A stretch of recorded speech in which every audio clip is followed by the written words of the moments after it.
श्रीमद् भगवद गीता अध्याय 3 और हम आ चुके हैं अध्याय 3 में। आज हम जानेंगे अध्याय 3 के श्लोक 1 और 2 के बारे में।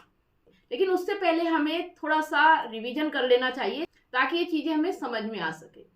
तो जो अध्याय 1 में था वो विषाद योग था।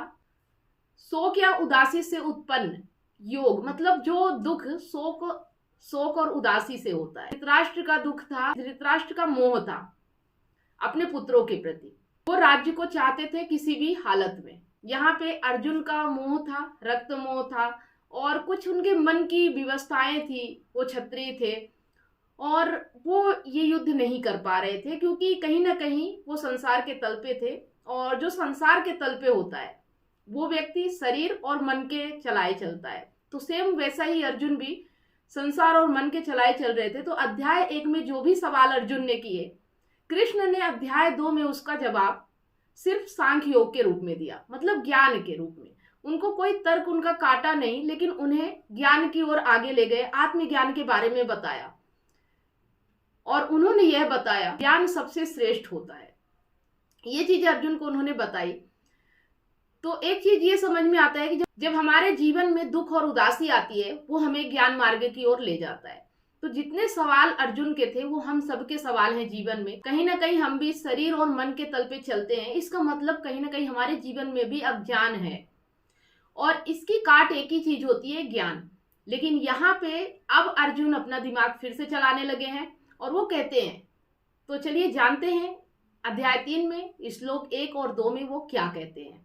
अर्जुन ने कहा, हे जनार्दन, यदि आपको ज्ञान कर्म से श्रेष्ठ लगता है फिर मुझे इस भयंकर कर्म युद्ध में क्यों लगा रहे हैं। यहाँ पे श्लोक 1 में कहते हैं कि अगर आप खुद ही कह रहे हैं अपने मुंह से कि ज्ञान सर्वश्रेष्ठ है, तो ज्ञान जब सर्वश्रेष्ठ है तो मुझे कर्म योग में क्यों लगा रहे हैं, मुझे युद्ध करने के लिए क्यों कह रहे हैं। कृष्ण मुस्कुरा रहे हैं उनके इस नादान सवाल पे। दूसरे श्लोक में कहते हैं, आपके मिश्रित वाक्यों से मेरी बुद्धि भ्रमित हो रही है। कृपया मुझे स्पष्ट रूप से बताएं कि मेरे लिए श्रेष्ठ क्या है जिससे मैं परम कल्याण प्राप्त कर सकूं। उनका कहना है कि एक तरफ तो आप ज्ञान को सर्वश्रेष्ठ बता रहे हो और दूसरी तरफ आप मुझे युद्ध करने के लिए कह रहे हो। तो ये जो दो तरह की बातें हैं इससे मेरी बुद्धि भ्रमित हो रही है। मुझे कृपया करके ऐसा मार्ग बताइए जो मेरे लिए सही हो, जिससे मैं परम कल्याण को प्राप्त कर सकूं। आगे के श्लोकों में कृष्ण बहुत अच्छे तरीके से समझाएंगे। अगर आपका भी अध्याय 1, अध्याय 2 और इस श्लोक के माध्यम से कुछ भी सवाल आ रहा है तो आप पूछ सकते हैं। तो मेरा यही पूछना है कि फिर कैसे पता करें कि ज्ञान किसके लिए है और कर्म किसके लिए है। कि ज्ञान और कर्म दोनों क्या अलग अलग चीजें हैं और किसके लिए है इसको हम समझते हैं। देखिए, संसार में 3 तरह के लोग होते हैं, है ना। एक वो होते हैं जो अज्ञान में रहते हैं, जो अज्ञानी होते हैं और कहते हैं कि मैं कुछ काम भी नहीं करूंगा। अकर्ता होते हैं जो कहते हैं कि मैं कुछ काम भी नहीं करता और मुझे कुछ पता ही नहीं, इसलिए मैं कोई काम भी नहीं करता। ये तो सरासर झूठ है, क्योंकि कोई अज्ञान में नहीं रहता है और कोई ऐसा व्यक्ति नहीं है जो कुछ ना करे।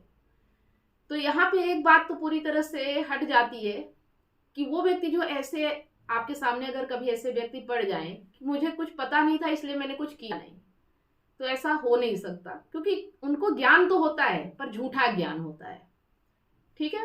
दूसरे व्यक्ति वो होते हैं जो अज्ञानता से परिपूर्ण होते हैं, मतलब पूरा अज्ञान होता है, झूठा ज्ञान समझ लीजिए वही, और कर्म पूरा करते हैं। बोलते हैं मुझे अज्ञान है, मैं कुछ नहीं जानता, लेकिन फिर भी मैं कर्म पूरी निष्ठा से करता हूं। तो वो व्यक्ति जो होते हैं जो अज्ञान से जिनका कर्म उत्पन्न होता है, वो हर काम को अपने हिसाब से सही समझते हैं, लेकिन उनके लिए वो कर्म सही नहीं होता है।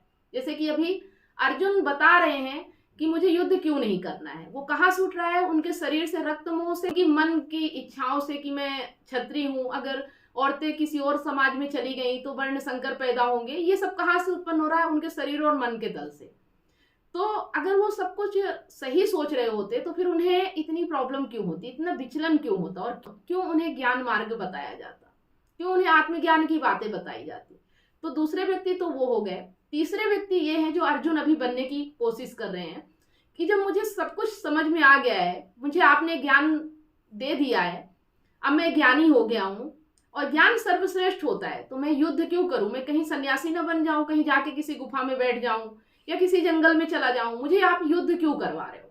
ऐसे लोग जो होते हैं वो सन्यासी होते हैं। कहने का मतलब है कि वो फिर ये समझ जाते हैं कि संसार में ही दुख है, संसार में ही मोह है, संसार में ही सब कुछ है, तो वो क्या करते हैं, संसार से दूरी बना लेते हैं, संसार को ही छोड़ देते हैं।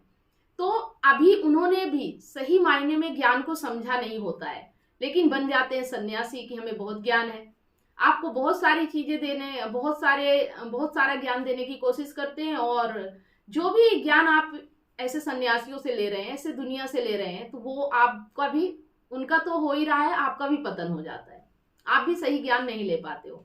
तो यहाँ पे जो चौथा है, तो ये 3 तो आपने समझ लिया कि कौन व्यक्ति कैसा होता है और किसके लिए क्या होता है ना। तो यहाँ पे एक चीज समझ में आ गई, एक व्यक्ति वो होता है जो अज्ञानी भी होता है और कहता है कि मैं कुछ करता भी नहीं हूँ, तो वो झूठ बोल रहा है, क्योंकि वो ना अज्ञानी है ना वो ऐसा है कि कुछ कर नहीं रहा, कुछ ना कुछ तो प्रकृति में है, तो करना ही पड़ेगा। अब यहाँ पे एक चीज ये है कि जो जानता भी नहीं है लेकिन वो बोलता है मैं कर्म बढ़िया करता हूँ, तो उसका कर्म अज्ञान से आ रहा, वो भी कर्म गलत हो गया।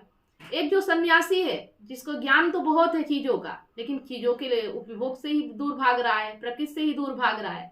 तो अब चौथा जो होता है, जो अभी कृष्ण बताएंगे, कि ज्ञान का मतलब ही ऐसा होता है कि तुम बिना कर्म किए रह ही नहीं पाओगे, लेकिन वो कर्म तुम्हारे ज्ञान से आएगा। तो यहाँ पे जो तुम अभी शरीर और मन के तल पे बातें कर रहे हो कि मुझे युद्ध नहीं करना, ये तुम्हारे अज्ञान से आ रहा है। लेकिन जब तुम्हें ज्ञान प्राप्त हो गया है, तो तुम बिना कर्म किए कैसे रह सकते हो, तुम्हें युद्ध तो करना ही पड़ेगा। यहाँ पे 2 ही तरह की चीजें होती हैं, एक होता है ज्ञान और एक होता है अज्ञान।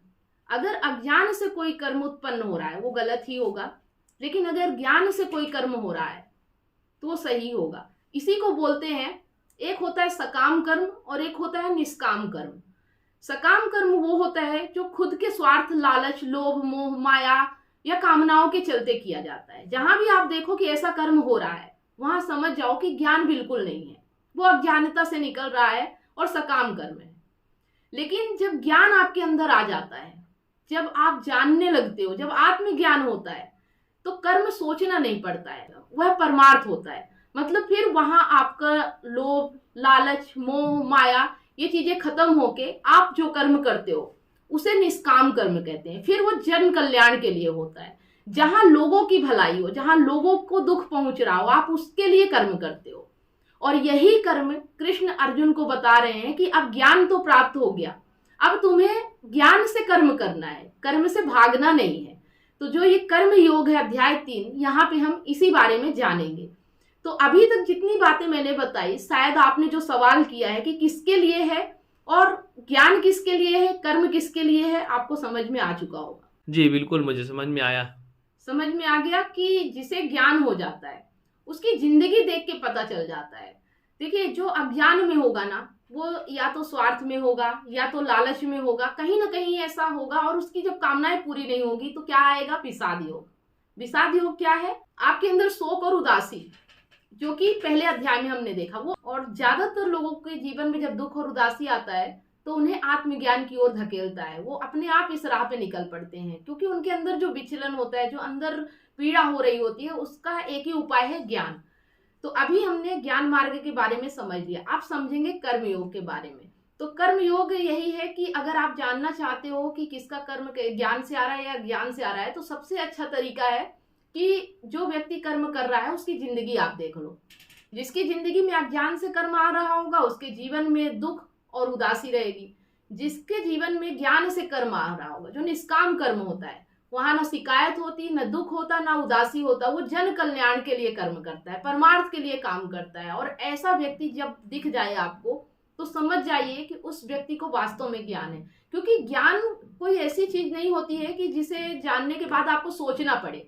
अगर आपके जीवन में ज्ञान उतर रहा है ना, तो आपके कर्म अपने आप वैसे होते चले जाएंगे। आपका कर्म बताएगा कि आपके जीवन में ज्ञान है या नहीं है। तो इसके आगे के श्लोक में कृष्ण बताएंगे कि कर्म योग क्या है और ज्ञान प्राप्त करने के बाद कर्म योग कैसे करना चाहिए। तो ये चीजें हम अगले श्लोक में समझेंगे। अभी आपने अर्जुन की विडंबना तो समझ ही ली कि उनको क्या समस्या है। उनको लग रहा है कि कर्म और ज्ञान तो अलग अलग चीजें हैं, लेकिन हम अभी यहाँ पे जो बात कर रहे हैं कि कर्म और ज्ञान एक ही चीजें हैं। अगर ज्ञान आएगा तो कर्म अपने आप होगा, उसके लिए आपको कोई अलग चीज नहीं है, आप उससे भाग भी नहीं सकते हैं, वो तो करना ही पड़ेगा। लेकिन सिर्फ फर्क इतना ही रहेगा कि वो आपके अज्ञान से आ रहा है या ज्ञान से आ रहा है। हमें ज्ञान और अज्ञान पे बात करना है, ना कि कर्म पे बात करना है। कर्म तो करता ज्ञानी है या अज्ञानी है उसके हिसाब से ही उसका कर्म होगा, उसमें कोई सोचने की बात है ही नहीं। लेकिन फिर भी अगर सोचते हैं तो आगे के श्लोकों में हम समझ जाएंगे। तो आज के लिए बस इतना ही, मिलते हैं नेक्स्ट श्लोक में। ये गीता आपको कैसी लग रही है, कितनी समझ में आ रही है, कमेंट बॉक्स में जरूर बताना। वीडियो अच्छा लगा तो लाइक करना और ज्यादा से ज्यादा इसे अपने दोस्तों और जरूरतमंद लोगों के साथ शेयर करना। मिलते हैं नेक्स्ट वीडियो में, तब तक आप सभी लोगों को वीडियो अंत तक देखने के लिए बहुत बहुत धन्यवाद।